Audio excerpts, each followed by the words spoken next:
Today, we welcome Ian Hill of Judas Priest. He's here to talk about Painkiller at 35, this fall's Alice Cooper double bill, and how Richie Faulkner saved the band.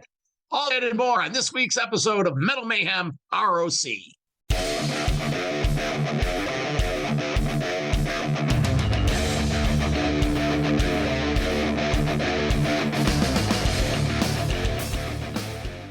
Here we are, approaching the fall of 2025. Judas Priest celebrates 35 years of Painkiller.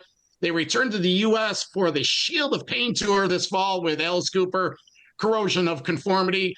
Ian Hill joins us to talk about the set list, rare deep cuts, and the legacy of Painkiller. Ian, welcome to Metal Mayhem ROC. How are you doing, sir? Oh, I'm fine. I'm just fine. And yourself? We're doing well, thank you. So you spent the summer in Europe. Doing the Shield of Pain tour. How'd that work out? What songs went over well, and how was it playing some of those Painkiller songs again? Yeah, it's a Painkiller heavy set. It's one of those anniversaries that keep popping up almost every year, these days. But yeah, somebody pointed out, that the Painkiller got an anniversary coming up, so we decided to celebrate it. It was a very well-received album, widely well-received by nearly everyone. And so we thought it's worthy of a little bit of attention, So I think we might change a little bit. We did a little bit of massaging, we got some rehearsals coming up before we start. But the set list, I think we're doing everything except 2 off the Painkiller album. And we're not doing Leather Rebel and Metal Meltdown. Everything else we're doing. Amongst other things, of course, So, we're looking forward to it. It'll be good. He went down great in Europe, he went down really well. So I'm looking forward to getting over there and playing it to you guys on the other side of the pond. Hey, Ian, I'm always curious from a general point of view. Judas Priest, let's say over the last 8 to 10 years, you guys have done a lot of, you've come through the States sometimes 2 and 3 times on these tours. But I will give you guys credit as one of the only metal bands out there that when you see the band on the 3rd leg of the tour versus the 1st leg of the tour, you guys really change it up. How does that go down? How do you guys make decisions? I remember on Invincible Shield, I think John and I saw you in Albany. It was a completely different set list than it was a year before, which we appreciate. Well, yeah, I mean, we do it just because, a good thing, too much of a good thing makes it commonplace and all that, And, of course, we know we're coming through. The thing is we split things up. We'll do a couple of runs through the States. We'll do a couple of runs through Europe, maybe a couple of runs through South America or what have you, and the rest of the world. Because you like to get through to the major markets while things are fresh, if you know what I mean. So... we'll come through and we'll do all the LAs and the New Yorks and the Chicagos on the first run, then get to Europe before everything goes off boil, if you know what I mean, and then do all the majors in Europe, and then we come back and we do the rest of it. And of course, we always get tied up with doing places we've already done. So we change up the set. We'll swap things around at least 3 or 4 songs, if not more, This time round, it'll be the 4th time we've been there in about 2 years, So we've changed it up quite a lot, just to keep things fresh, keep everyone interested, That's good stuff. Well, we appreciate it as fans. So, hey, Ian, going back to Painkiller, right? That was the 1990, right? In a sense, it was a rebound album for Priest. I mean, things were different. It was a fast and heavy album. You had a new drummer there that brought a new style in with Scott Travis. Rob shaved his head, and, of course, it was also around the time you had the controversial Subliminal Messages accusation that ended up in that big trial. So, I'm always curious, that must have been an emotional, intense time for the band, but how did you guys stay focused on, getting through that and making this great album and kind of remain disciplined and focused? Well, the album had already been recorded. We did that before the trial. And the trial itself, I mean, we didn't take it seriously at all until we were actually there. We thought it's just such a stupid concept. Of subliminal messages, It is sort of there's a subliminal message on that song, And you say, well, I can't hear it. And they say, that's because it's subliminal. And then it's up to you to prove that something you can't hear isn't there. And that's how stupid it was, you know. And, of course, when that was recorded in 1978, I believe it was, that particular song, Better By You, Better Than Me, nobody knew what subliminal messages were anyway, you know. Yeah. So we didn't take it seriously at all until we got to the courts. Then it got serious, you know. Their lawyers were very, very good. But yeah, I mean, we didn't have to stay focused on the album. That was already done, you know. We'd done that while we were still thinking it was a big joke. Yeah, we went straight out of there and straight. I think we went to the Concrete Convention in LA. Just a matter of a week or two, maybe a month at most, and announced it to the world, you know. What was the? Did you actually play that song at that Concrete Convention? I remember you didn't do it in the tour, but I think you did it at that show, correct? I think we did. We did that, and I think we did Leather Rebel. And I think that's all we had time for. Might be wrong. It's been such a long time ago, you know. It's been sort of 40 years ago, or 30 years ago, whatever it is. So it's back there. Well, 35 years. That's right. It's been 35 years ago. So it is some time ago. So memory ain't what it used to be. It used to be my sense of humor, I think. Hey, Ian, when you guys were deciding to celebrate this Painkiller, well, you have different guitarists now. You have Andy and Richie. Are there any songs that you're playing from Painkiller now that you didn't play before? And are there any songs that the guys, Andy and Richie, went to bat for that they wanted to tackle live?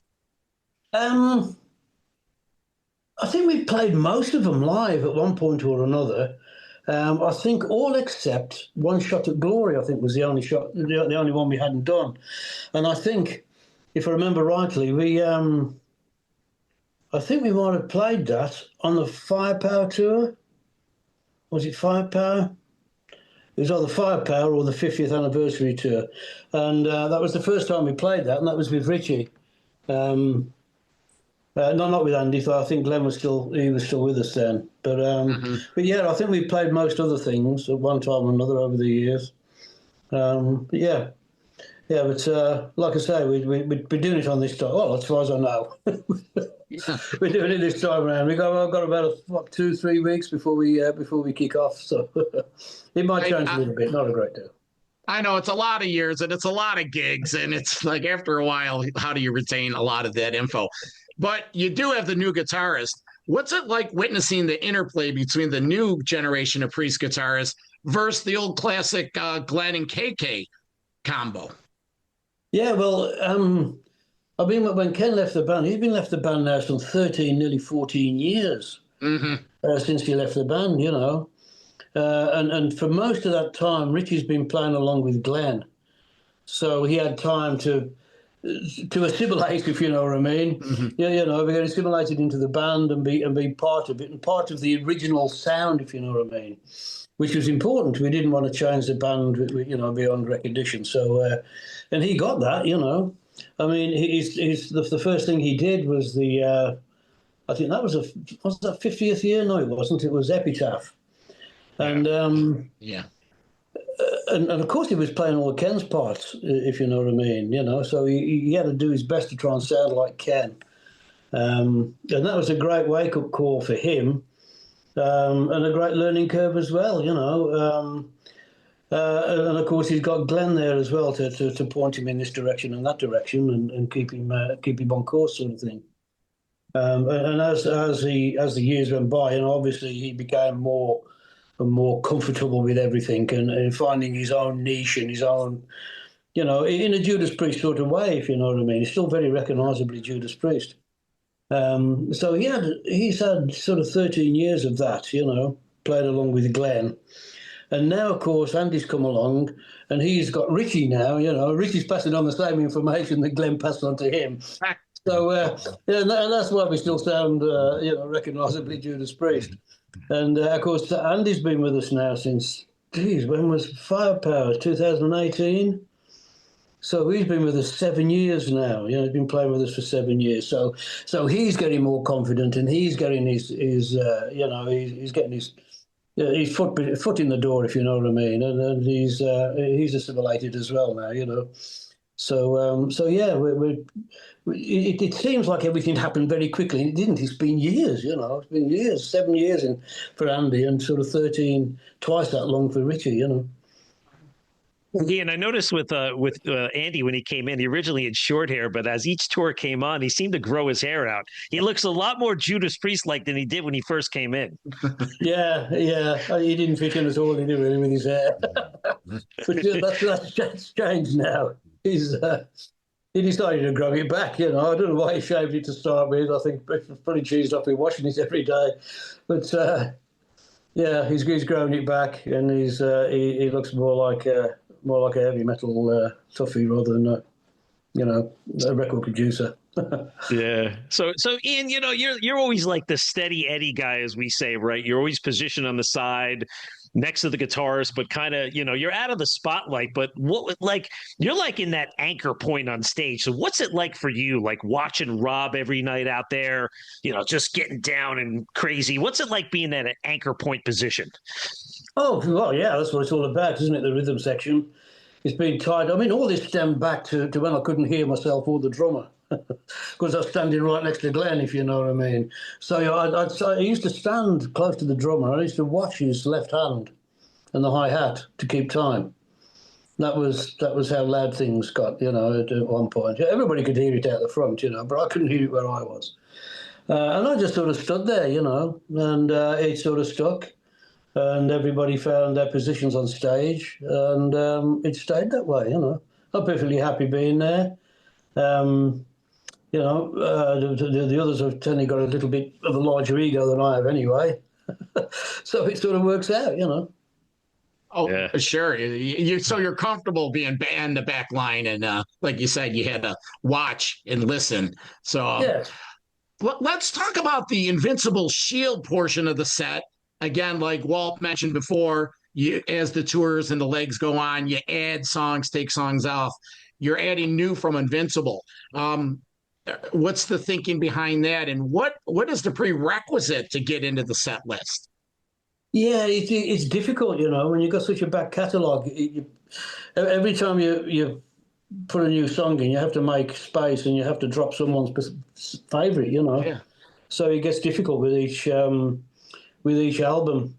So you've got room for 3 or 4 brand new songs. That's about it, you know. Unless you're doing something like we're doing now with I've got a set list here somewhere. Or from this anyway, you know. So we do sort of, I don't know, we put in Giants in that we didn't do before. We're doing Gates of Hell that we didn't do before, but I think we dropped Panic Attack. And what was the other one we dropped? Oh, we dropped something else as well. I can't remember. There's so much stuff. Yeah, Crown of Horns, that went as well. And we're doing, where's it gone? It's gone to a Serpent and the King as well. We're putting that in, which we didn't do on the last leg. So yeah, we're changing them about, you know, which you need to do. People have now. They've had Invincible Shield now for a year or two, and they're getting more familiar with the songs. So you can put some of the deeper cuts, if you like, you know. And of course you have to sort of shake the setup as well. So you're playing some different songs to the other time you came around with it, you know. So yeah, there'll be. I think there's 3 in there at the moment. Like I say, liable to change. We've got a couple of days rehearsals in the States before we start out. So, yeah, it shapes up. Everybody will be happy, I think. I really enjoyed how, like, yeah, you do have to play the hits. But last time I saw you, you know, like you're playing Another Thing Coming early. It's like you sort of like get it out of the way, and it's sort of like a surprise. And, you know, there's some you have to end with, Hellbent, stuff like that. So, you know, and Priest can get away with playing deep cuts. No one's going to object. So it's a nice balance. And if I were to suggest one, I like the the B-side from Invincible Shield, one of the extra tracks, was Road of Thunder. What was that? The one of the three. Sons of Thunder. Yeah. Yeah, the biker song. Yeah, that has a live feel to it. I could see that in there. And that's always one of my favorites when we did the Invincible Shield review. And I went to bat for that one. So that's a good one. Yeah, that didn't make it for some reason. But, well, we'll bear it in mind next time around. So Ian, talking about the 50-plus year career of Priest, like maybe from the bassist perspective, is there something, a song of yours that you say it doesn't get the respect it deserves? There's a hidden gem just from the bassist perspective that you say, here's one of the ones that I love because I'm on it and this is what I bring to the table here? Dissident Aggressor, I always come back to that. I love that song. We played it one or two times. But not often enough, as far as I'm concerned. It's one of those. It's on Sin After Sin, which is the first, well, as it was then, CBS album, and it's just raw. It's just a raw rock song. It's great. There's two guitars. There's a bass player. There's a drummer and a vocalist. The only overdubs really are like a little bit of guitar behind the lead break, and maybe another couple of vocal tracks. Other than that, it's just red raw. You can tell, and it's exciting, It really is. I still get, the hairs on the back of my neck still come up every time I listen to that song. It really is. It's such a good song, and I wish we could play it more. But it's one of the deeper cuts, so it doesn't get the attention it deserves. Well, it's also some at times when you play the Rage, that's when you get your spotlight moment, right? You come up for that. Yeah, that's loads of fun. The Rage, yeah. So, Ian, I always think, too, after so many decades of touring, is there any album or tour that stands out to you personally as like the most rewarding, or was there a transformational period for you as a musician? Something when you look back and you say, that was like one of my favorite times in Priest on the road? The 80s were massive, that's when we were all pop bands in those days, we were all over the place. That was a good time, playing in front of all those people. But really, the early days, playing in the smaller clubs, and you're living day to day, going around in the back of a van, and you're sleeping on top of the equipment on your mattress and stuff like that. That was always real. You know what I mean? That was when we stuck our necks out and went for it. And I kind of miss those days. Although at my age, I couldn't possibly put up with the deprivations we put ourselves through. But yeah, you sort of miss those days. And now, since Richie's joined the band as well, he give everyone sort of a shot in the arm. Give everyone new focus and new incentives, a little bit of young blood in the band, but got the adrenaline flowing again, So yeah, it's difficult over 50 odd years to pick any one point out, but I miss the old days, and I sort of enjoy the new days as well, being able to do this at my age. Who'd have thought that, Sure. When you talk about the old days, I got to ask you about the first ever U.S. Judas Priest show. You really opened for Led Zeppelin in Denver? No, it wasn't the first show. It was on the first tour. We were playing clubs. We were opening for who the hell was it? REO Speedwagon. We did their tour, and we were getting ready to go home, and the manager called and said, "How much money you got left?" Because you've got to sit around for 10 days because I've just got you a gig with Led Zeppelin. And it was a day on the green in Oakland, in California.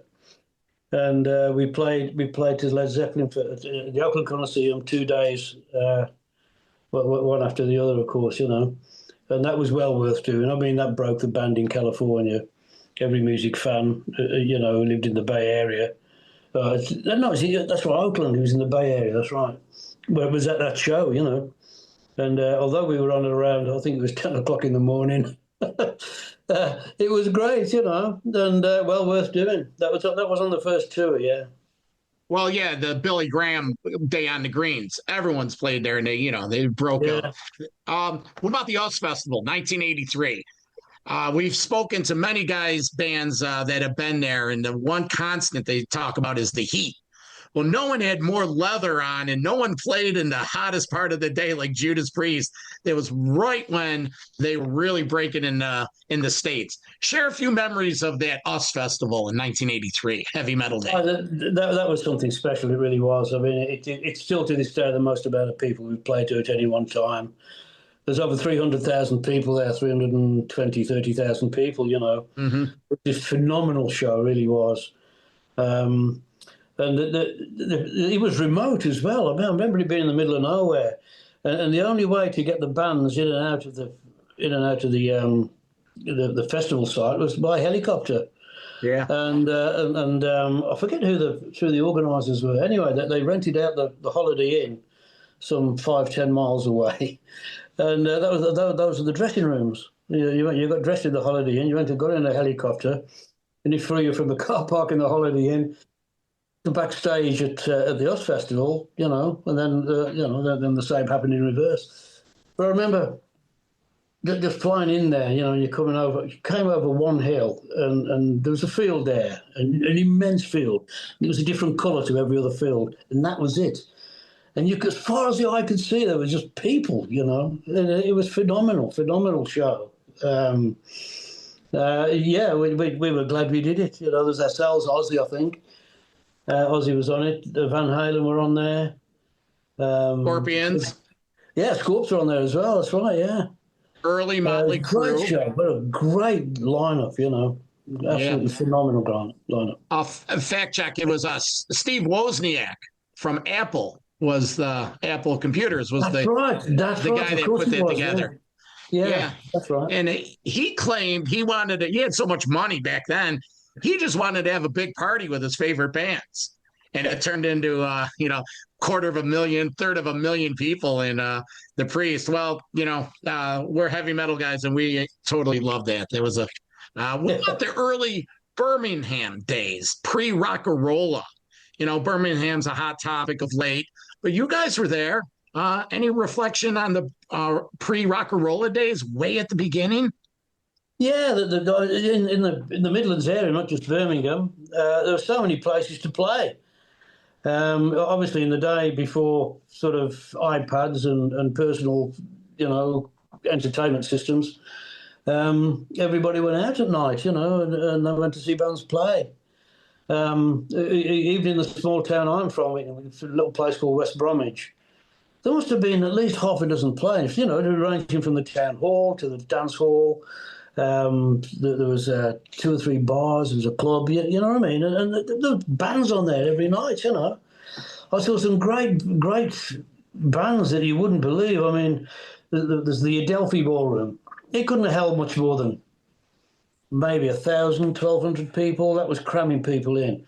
And the bands like Fleetwood Mac, Cream played there, Pink Floyd, all in the early days, all crammed into this small little place.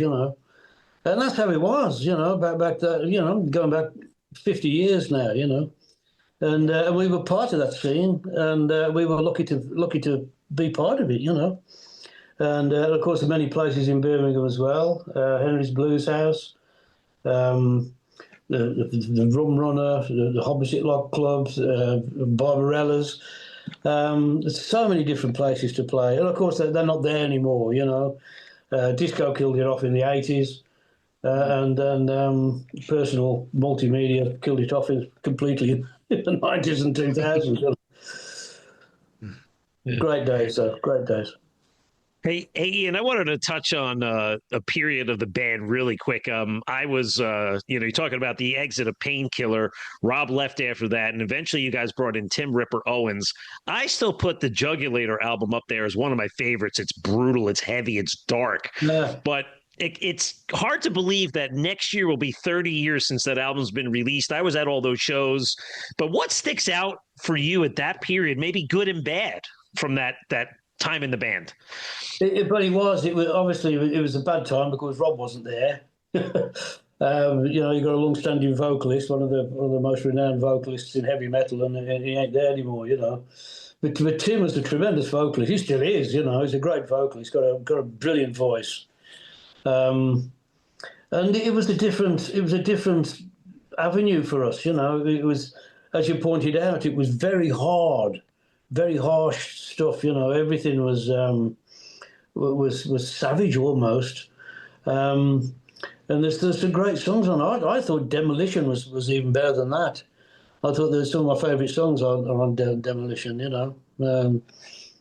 In Between and so things like that. There's some great songs on those albums. But it's unfair to ask Rob to sing them, because obviously he wasn't together. So sure. Any more than it's unfair for Rob to ask us to play fight stuff and things like Halford stuff, Sure. But they're overlooked. Coming back to the overlooked albums, there's two right there. Absolutely. Yeah. Hey, Ian, it's funny. You're the longest standing member of the band that's been there. You've never left. Like, is there any kidding that ever goes around? Do you ever bust the balls of the guys where you're like, you get bragging rights for being that guy that's always been there? No, I'm not that sort of person anyway. No, I just stuck around longer than probably I should. Yeah. Well, the tour starts September 16th in Biloxi, Mississippi. Shield of Pain, Judas Priest, Alice Cooper, Corrosion of Conformity. Holmdel, New Jersey show on the 26th of September. Up here in Saratoga Springs, September 27th. There's a few Canadian dates, and they finish the tour in late October down in Texas. Ian Hill, thank you for joining us. Enjoy your catalog. Much due respect. Started seeing you in those early Maiden, early 80 tours, and we look forward to catching up again. Okay, John Walt, it's been a pleasure. Anytime, mate. Okay, thank you. Have a good one. Well, hope to see you at one of the shows down in Jersey or Connecticut, Ian. I'll look for you, all right? Yeah. I'll look for you. All right, cheers. All right, sounds good. Bye. Bye, you guys. Bye. Take care. Metal for Life. Thank you for listening to Metal Mayhem ROC. Check out our website at metalmayhemroc.com for information on podcasts, archives, links to all our live radio shows, and all sorts of info. Please like, follow, and share with everyone, even your non-metal friends. And always remember to keep it heavy.